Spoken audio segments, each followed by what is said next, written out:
Hello दोस्तों, चंदन mess में आपका स्वागत है। आइए आज हम लोग इस वीडियो में 2020 से 25 में पूछे गए प्रश्न को हल करते हैं। अब पहला प्रश्न है कि tan 65 डिग्री बटे कोट 25 डिग्री। तो ऑप्शन है, पहला ऑप्शन है 1, दूसरा -1, 0 और 1/2। तो आइए देखते हैं। तो यहाँ पे tan 65 को हम चेंज कर लेते हैं। तो tan 65 को हम लिख सकते हैं कोट 90 डिग्री माइनस 65। उसके बाद यहाँ पे क्या लिखा हुआ है, कोट 25 डिग्री। अब यहाँ देखिए, 90 में से 65 घटाएंगे तो क्या हो जाएगा, यहाँ पे हो जाएगा कोट 25 डिग्री। अब बटे में क्या है, कोट 25 डिग्री। उम्मीद है कि आपको यहाँ तक समझ में आ गया होगा। कटने के बाद क्या आ गया, 1, यानी कि आपका ऑप्शन नंबर क्या हो जाएगा, ए। उम्मीद है कि आपको इतना समझ में आ गया होगा। आइए देखते हैं प्रश्न संख्या 2। दो है कि tan 10 डिग्री और tan 15 डिग्री। तो आइए इसको हम हल करके बताते हैं। तो tan 10 है, यहाँ पे देखिए tan 80 है ना, तो इसको हम चेंज कर लेते हैं। इसको हम लिख सकते हैं tan, tan को लिख, tan 10 ना है तो हम इसको कोट में लिखेंगे, कोट 90 डिग्री माइनस 10। यहाँ लिखेंगे 90 डिग्री माइनस 10। अब यहाँ पे tan 15 है, इसको हम कोट में लिख सकते हैं, कोट 90 डिग्री माइनस में यहाँ पे हो जाएगा 15। अब यहाँ पे जो दिया हुआ है उसको लिख दीजिए, tan 75 है, tan 80 है। यहाँ पे लिखते हैं tan 75 और tan 80। उसके बाद देखिए, अब यहाँ पे क्या हो जाएगा, कोट 90 में से 10 घटेगा तो कितना आएगा, 80। और यहाँ पे कोट 90 में से 15 घटेगा तो कितना आएगा, कोट में से 75 आ जाएगा। यहाँ पहले से क्या दिया हुआ है, tan 75 और tan 80। तो यहाँ पे कोट का उल्टा क्या हो जाएगा, tan हो जाएगा, तो यहाँ पे लिखेंगे 1/tan 80।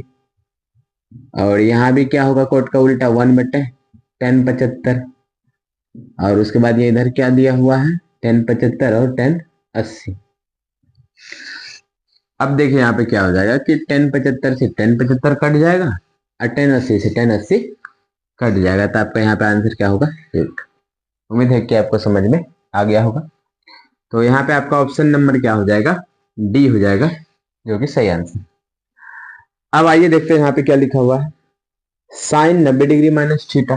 तो साइन का जो इस सूत्र है, तो यहाँ पे क्या हो जाएगा, साइन 90 डिग्री माइनस थीटा है तो कोस थीटा हो जाएगा। आंसर क्या हो जाएगा, कोस थीटा, यानी कि ऑप्शन नंबर सी। आपको अगर सूत्र याद है, यहाँ पे डायरेक्ट सूत्र पूछा गया, अगर याद है तो आसानी से समझ में आ गया होगा। 4 नंबर देखते हैं कि sec थीटा बराबर 13/12 हो तो कोट थीटा का मान बताइए। अब ध्यान दीजिए कि sec थीटा मतलब क्या हो गया, h/b, h/b, h भी पता है, b भी पता है। तो कोट थीटा का सूत्र क्या होता है, कोट थीटा का सूत्र होता है, कोट थीटा बराबर b/p होता है। यानी कि आपको h भी पता है, b भी पता है, तो क्या पता नहीं है, p पता नहीं है। आइए p ज्ञात कर देते हैं। p बराबर सूत्र क्या होता है, h² माइनस b²। यानी कि h यहाँ पे 13 दिया हुआ है, तो 13 का स्क्वायर और b है 12। अब देखिए 13 13 कितना होता है, 169, 12 12 144। यानी कि 169 में से 144 घटाएंगे तो आ जाएगा 25, यानी कि कितना आएगा, 5। तो आपका आंसर क्या हो जाएगा, b/p। तो b पहले से कितना दिया हुआ है, 12। यहाँ पे क्या हो जाएगा, 12। अब p यहाँ 5 आया, यानी कि 12/5, जो कि आपका ऑप्शन नंबर क्या हो जाएगा, सी। उम्मीद है कि आपको समझ में आ गया होगा। अब यहाँ देखिए, यहाँ पे कह रहा है कि 2 cos² 60 डिग्री का मान क्या होगा। तो अब देखिए, cos 60 का मान आपको पता होगा कि cos 60 का मान कितना होता है। यहाँ पे इसको हल कर लेते हैं। तो 2 cos 60 का मान क्या होता है, cos 60 का मान होता है 1/2। और यहाँ पे स्क्वायर है तो यहाँ पे हम भी क्या लगाएंगे, स्क्वायर। तो यहाँ पे आपका आंसर हो जाएगा 2 गुना 1 का स्क्वायर 1 होगा, 2 दूनी 4 हो जाएगा। तो 2 से 4 कट जाएगा, कितना बार में? 2 बार में, यानी कि 1/2। यानी कि आपका आंसर हो जाएगा 1/2, ऑप्शन नंबर डी। तो अपने दोस्तों के साथ शेयर करें और चंदन मेस को फॉलो करें।